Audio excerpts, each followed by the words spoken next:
How to build something great. I'm not sure if you are aware of that, but there was something called Online Soccer Manager, which I spent my whole youth with, and there are hundreds and hundreds and hundreds of thousands of people out there who still play it or played it, millions of people who played it in their lives. And we today have the inventor of that with us. Hello and welcome, Jeroen Derwort. Yeah, great to be here. Thank you. Thank you very much for making the time. That is truly something. Basically, my whole youth now is reappearing in front of me. So, uh, when you started that, and let's face it, it was a very different time in the IT industry back then. There was no vibe coding, no AI. It was basically all you had to type it and you had to debug it with your own eyes, finding everything. How did you get the idea? How did you get the idea saying, I'm going on this endeavor because the chances back then to survive, especially financially, were minimal back then? Yeah, I was lucky not to know that at the time. Oh, I okay. think I think that is something that always helps. Ignorance is bliss in that case. And I was still at school, so I was lucky in that sense as well that I started early and I just tried something. And yeah, if you don't have family to support or something, you can just try and that's what I did. And yeah, back then there were some football management games, but they were not online, or if they were online, then you didn't have the real player and club Yeah. names in them. And I wanted the game to include that, and Hmm. I couldn't find it. So and yeah, I was programming already for a long time. I did that since I was 10, and in the beginning, of course, programming is maybe not a term to use for that, but just some scripting and Yeah. trying some stuff out on the computer. And the computers were in the 90s were still quite new, right? Yes. For a lot of people at least. I And got my first computer 1990, my first proper computer yeah, 1993. I got my C64 in I think 1989, yeah. something like So that. that Yeah. was a comparable computer to that I owned the MSX computer, which was comparable to the C64. Yeah. And yeah, it was just a lot of fun. You had colors, you had sound, you had a chip that you could program, and it was so slow and not that great, but it worked. And I managed to squeeze some games out of that, but I wasn't good enough at that time to really create something memorable. But when the internet came and I got a PC, I tried also making websites, and I was quite, that worked out sometimes. And when I thought about having a game online, I thought, okay, this is a good thing because you don't have to download anything. Everybody can play. We can do that as a social experience against each other Hmm. and see who is the best football manager. And I did play some of those football management games and then you had to switch seats. So somebody was playing and then you had to wait and then you went away and the other person came and you went, yeah. So it was really not a multiplayer experience that Yeah. I liked. And I thought if everybody just makes their lineups, determines their tactics during the day, and then you have a match if every day, you keep players engaged and it's nice, and it doesn't have to be that complex, right? It's just setting your team and be done with it. Basically, it takes you 5 or 10 minutes per day, so it's not taking you hours. And yeah, that worked out quite well. So when we started, I just started with my friends, but sooner than later, friends of their friends were joining in, and I kept expanding it, and that's basically how I started. So how, and that of course is the question which many people face, how do you make it big? Because people often say you want to go big, but then you need the money. And when you don't have the money, you can't go big. When you need the money, people are probably stealing your idea or they give you bad contracts. So how from this, okay, let's do this with friends to Yeah. how it ended up being a multi-million player game, how did that happen? It didn't happen overnight. So what happened was that I didn't have the money, I didn't have the contacts or whatever, and I started small in the Netherlands only. And when that's yeah basically outgrew me, so it became too big to host it, and there was a lot of money involved to pay for servers and bandwidth and all those things. I had to stop it even for a while. But when Wow. I stopped it, I did put a message on the website saying, Did okay, you ever think of stopping it completely, or was it clear yeah, to you? Okay. yeah, I just killed it. So, but I killed it, but I did post a sign on the URL onlinesoccermanager.com saying, okay, this is just above my head. I cannot continue it, but if you want to help me, this is my mail and this is my phone number. So, and actually somebody called me. It was a company around the corner, basically in The Hague. I'm living in Zoetermeer, which is, Yeah. let's say, a 20-minute drive from The Hague. So, and they said, yeah, why don't you come by and we can show you how you can build this further. And we don't want to buy it from you or anything, but we can help you set up your own company. And that's what I did. And from there, yeah, in the Netherlands, it grew further, and it was just a matter of keeping it technically sound, right? So keep it going from a technical perspective, and that's something that I could do. So, but when I wanted to go bigger than that, so really to go to other countries, that was the difficult part. And I knew that I couldn't do that alone. So at that point, we are talking around 2001, 2002. I was just Hmm. still alone. And yeah, when I wanted also to bring this to other countries because I thought it's not just the Netherlands that likes football, right? There's other countries that like it too, and much bigger countries even. So why not do that? And I found, yeah, some people that wanted to work with me. I didn't have any contacts or whatever, so I found my neighbor and my brother Bowie and my neighbor Frank. They said, "Yeah, we like your project, and why don't we help you?" And luckily, that worked out quite well because my brother is really good in making things beautiful. He's a graphic designer by trade. And my neighbor is actually a very outgoing person, so he wanted to go to do marketing and do business contacts and HR things like that. And we still had to figure everything out, right? It was not that we had all the stuff prepared and knew what we were doing. So it took us years to actually build the thing that we wanted to build. And Hmm. maybe I think with the timing we were lucky that nobody else just passed us by or something, or did the same thing I was did in a thinking about better that. way. Didn't some corporation show up and say, "Hey, let's just steal the idea, take our resource, and bring it to the market"? That didn't happen.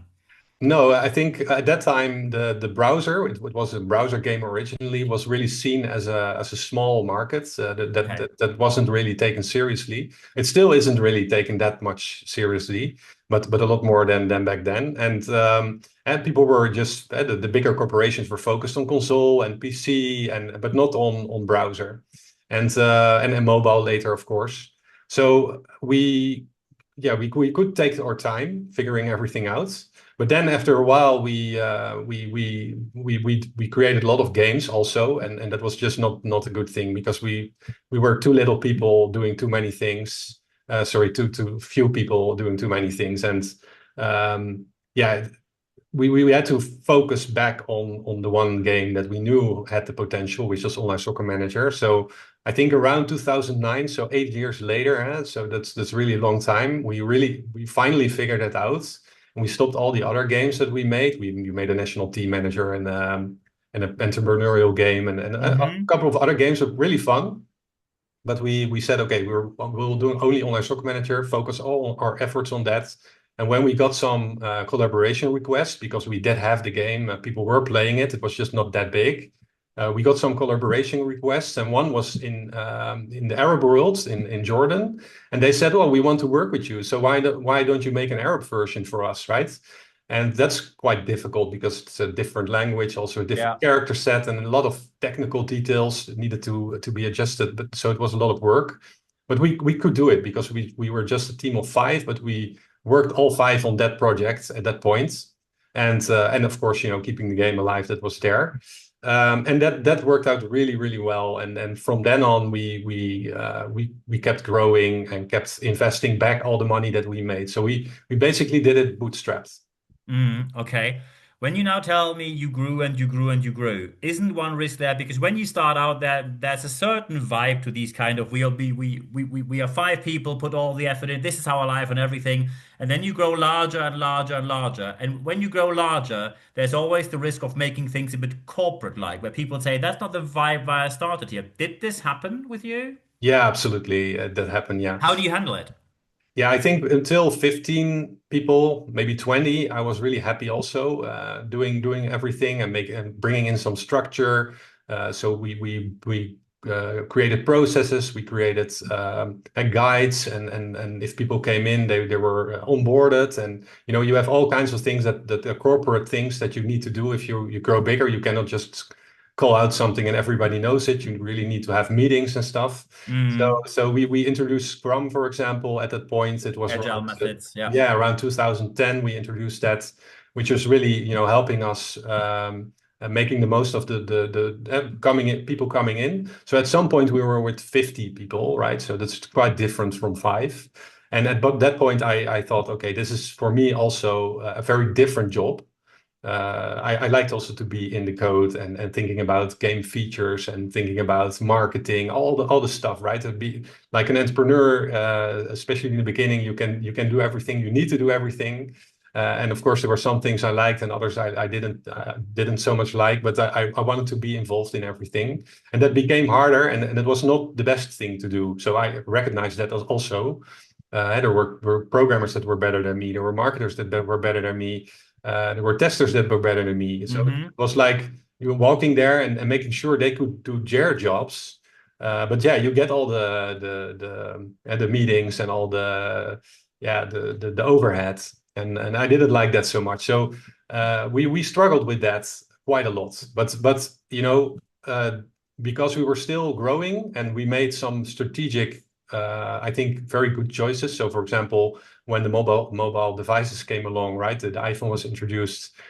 We developed a mobile app, and then you think that's super. Yeah, everybody should have, but not everybody did that. So some Hmm. companies. And there was another game called Hat Trick, which was quite Yeah. popular. Maybe you played it. Yes. Yeah. Yeah, it was a Hat trick, fun the football game. manager. Yeah. Yeah, it was a fun game, but they decided not to make a mobile app, and that decimated them. So they were like, they were a long time. They were much bigger than Online Soccer Manager, but at some point they were like 10 times smaller than Mm. OSM. So that made a huge difference that we were on time with that and pushed all our efforts to make a good Android app, make a good iPhone app, and that's where still is today. So as you Mm. said, millions of people, I think that more than 100 million even played OSM, and at the moment, I think the monthly active users is around 3 to 4 million.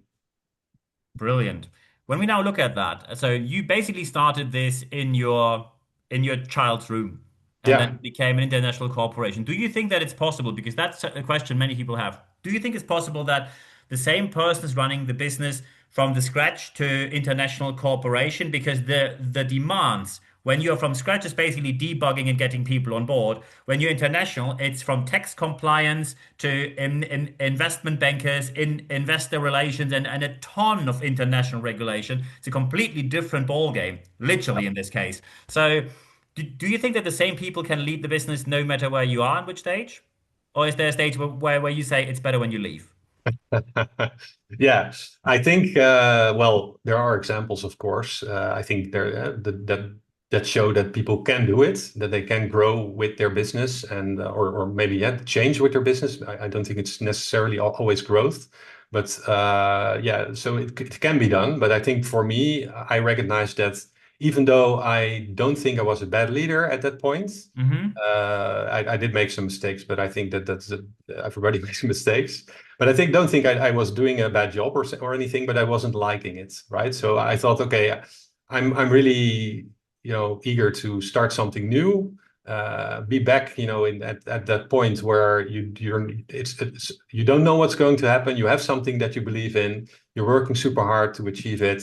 With a small group of people, and that was something I wanted to do again, and luckily I did get the chance to do that again. So, but at that point, of course, I had to, first take care of the business that I had, and it was doing Yeah. so well that, and you see that with some founders also that, and I have some friends that are in that position. They have so great business, which is at a point where they just have to keep it going and maybe grow it a bit. That everything that you will do besides that seems insignificant, Yeah. and that can also keep you back from doing other things. So Yeah. when I voiced also that I would want to step aside, someone said to me, yeah, then you have to do it all out, right? Yeah. You have to go. You don't have to be like a chairman or a president or some Mm, role that you find for yourself, that you can still, step back in and take control again. Because if you do that, then the people that are there will know that you can do it, and they won't feel complete freedom. And also you will be bound to in your head still with the company and with what is mm, happening there. So I really at some point, I think that is after not only the growth of the company, but also trying to sell it. So I tried to sell it for 7 years. yeah. So, and I think after 4 or 5 years, I thought, okay, this is taking me too long, and it's a emotionally stressed thing to do. So let's try the other way, which is more in control of myself. And stepping aside is you can point to new people, a new management team, which was hard to do and hard to find, but I could do it without external approval. So if for example the selling of the company, um, in 3 cases it happened, you know minutes even for before the final signature, right? So, but maybe exaggerated, but in my head at least, I thought we are there. Everybody, everything is arranged. We have an amount. Everybody's happy with what will happen, and then something happens, right? So some guy was fired. Another guy. Another time, some lawyers came in and said, "Yeah, we still have some questions, so we cannot Yeah. proceed." So it was like things totally out of our own control, and that made me think, okay, let's do it the other way. Let's bring in a management team. Let's step aside, and then the management team can sell the company, and that eventually worked out. Took a bit longer than I hoped, but it Yeah. did work out. Excellent, excellent. Yeah, I think there are many solutions. I remember that when Minecraft was sold, that suddenly the owner simply went online and said, "Hey, does anyone want to buy it?" So, and then suddenly Microsoft turned up. So there are certain points. And now you wrote a book about that. So, Score, Online Soccer Manager from the Attic to the Arena. Tell us about your book. Yeah, so what I noticed is that I tell the story of Online Soccer Manager, of course, more often, and I have a lot of small stories that I tell, and I thought it would be nice to have the whole story, in a book, right? So what I did is I wrote a book that is or a story that is a story. It's not like a set of lessons. I think if you read it. And I got a lot of feedback from people saying that they love to read it, and that they read it in like in a day, even though it's 200 pages. But it's really a personal story. So so what kind of mistakes were there? What happens? And then you can find the lessons in that story, and that is what it is. So I think that's also for a gaming studio. I don't know a lot of those stories. I really like reading about entrepreneurs and about what they experience and the companies, right? So like Twitter and like Steve Jobs and Musk and others. Our Airbnb is a great story. Shoe Dog is a Hmm. great story. So books like that I really like. And I thought if I can make something like that, but then for my studio and my experience building it, I think it will appeal to a lot of people. Yeah, excellent. So what can people expect when they read it? A story, a learning, both of Yeah. it. So, Yeah, so what they can expect is that they will be taken along with a person, which is me in this case, of course, being very introverted and building something from an attic room, which then things happen because it becomes popular. I have to switch gears, see what I can do to keep it going, to find people to help me and deals, making deals, and you will learn about that. So you will learn a lot about entrepreneurial stuff, but it's also written in such a way that you will learn a bit about the game and about how we think about creating a game. I think that a lot of people have some misconceptions around that, how a game is made. And I think, and if you ever played the game, I think it's really fun to read those that stuff as well, because yeah, there's a lot of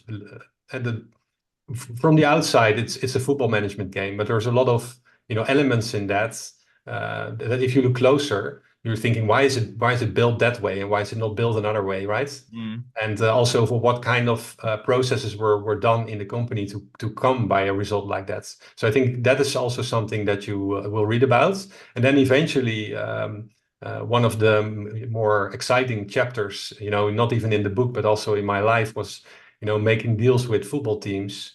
So I went to the Bundesliga in Germany, and I went to the Italian Serie A, and to all kinds of countries and leagues and clubs to make deals and make sure that the logos and the photos of the players would be in the game. And this was also some strange stories that I think will be nice to read about. And then eventually, of course, selling a company, stepping aside from a company. Yeah, we discussed it just now, and also selling a company. What is happening? So is like a sale? Is that some kind of end goal that if you reach it, then everything will be well? I think, without giving away too many spoilers, that it for me it turned out really different than I Yeah. expected. Excellent. And it all started with just programming a game when you were a child, basically. Score, online soccer manager from attic to the arena. Jeroen Derwort, thank you very much for your time. Yeah, thanks for having me.